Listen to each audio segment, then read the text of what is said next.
Hello बच्चों, आइए प्रश्न को देखते हैं। एक सवारी गाड़ी 300 किलोमीटर की यात्रा करने में 2 घंटे कम समय लगाती है यदि उसकी चाल वास्तविक चाल से 5 किलोमीटर प्रति घंटा बढ़ा दी जाए तो।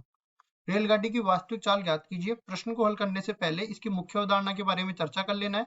मुख्य अवधारणा, तो यहाँ पे देखिए कुछ इकाइयां हैं जिनके बारे में हम लोग चर्चा कर लेते हैं। पहली इकाई है समय। समय की इकाई ये अपने पास इसको टी से निरूपित करेंगे और समय की जो इकाई है ना वो अपने पास घंटे से निरूपित होती है, घंटा, और इसको एच से निरूपित किया जाता है। और इसके अलावा हम लोग चलते हैं चाल पे। चाल जो है अपने पास वी से निरूपित होगी और इसकी इकाई जो है वो किलोमीटर प्रति घंटा बन जाएगी, किलोमीटर प्रति घंटा। और इसको जो है के एम बटा में एच से भी निरूपित किया जाता है। इसी तरह एक इकाई और है अपने पास दूरी की।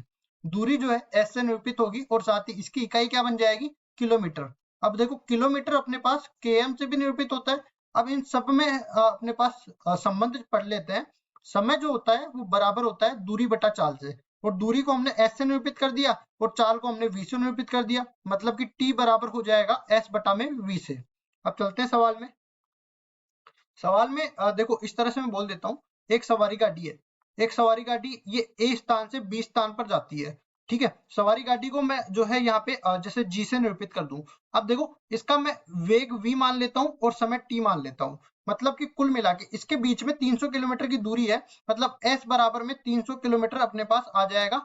अब पहला समीकरण तो अपने पास बन जाएगा t बराबर में 300 बटा में v।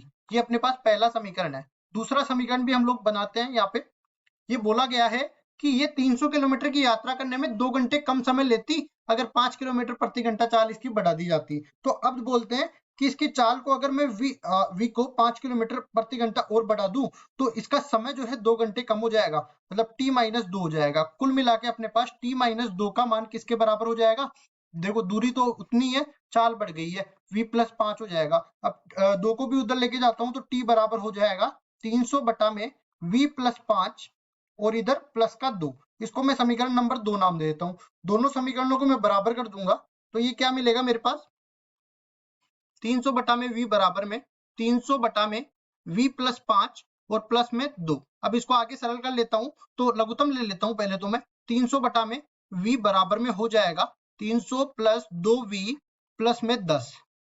नीचे क्या रह जाएगा, v प्लस 5 के बराबर। अब इसको आगे हल करता हूँ वज्र गुणा करके, तो 300 गुणा हो जाएगा v प्लस 5 से, तो 300 v प्लस 5 दिया 1500 हो जाएगा ये। और दूसरी तरफ देख लेते हैं ये क्या बनेगा, 300 v प्लस में 2v स्क्वायर प्लस में 10v। अब देखिए आगे बढ़ते हैं और यहाँ पे क्या बनेगा, 320 से तो 320 कट जाएगा, 2v स्क्वायर रह जाएगा प्लस 10v रह जाएगा और ये माइनस 1500 उधर चला जाएगा, बराबर हो जाएगा 0 के। प्लस 1500 उधर जाके माइनस 1500 बन गया ना। अब उसके बाद देखो पूरे समीकरण में मैं 2 का भाग दे देता हूँ तो ये क्या बनेगा, इधर v square plus plus 5v और माइनस में 750 बराबर हो जाएगा 0 के। इसको सही कर देते हैं, ये 7,500 नहीं, 7,500 नहीं 750 बनेगा।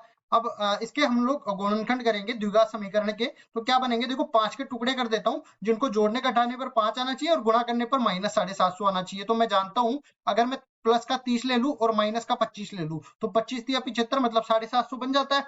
तो v square plus 30v minus में 25v और माइनस में 750 बराबर हो जाएगा 0 के।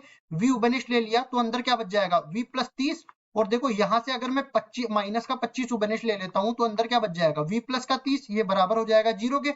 अब देखो दोनों में अगर मैं v प्लस 30 को उबनिश ले लूं तो अंदर क्या बच जाएगा, v माइनस में 25, ये बराबर हो जाएगा 0 के। तो देखो एक तो v प्लस 30 बराबर 0 होगा तो यहाँ से तो कोई मतलब नहीं निकलेगा, v बराबर माइनस 30 चाल है, ऋणात्मक नहीं लेंगे हम लोग। दूसरा हम लोग v माइनस 25 को 0 के बराबर करेंगे। v माइनस 25 जब 0 के बराबर होगा तो v का मान 25 के बराबर हो जाएगा और ये v चाल को मैंने निरूपित किया था तो किलोमीटर प्रति घंटा हो जाएगी। अब क्या निकालनी थी हमें देख लेते हैं, रेलगाड़ी की वास्तविक चाल ही हमें निकालनी थी जो कि v के बराबर हमने अपनी तरफ से मानी थी। तो कहेंगे रेलगाड़ी की वास्तविक चाल, रेलगाड़ी की वास्तविक चाल 25 किलोमीटर प्रति घंटा है, 25 किलोमीटर प्रति घंटा है और यही हमारा उत्तर है। आशा करता हूं ये सवाल आपको समझ में आया होगा। धन्यवाद।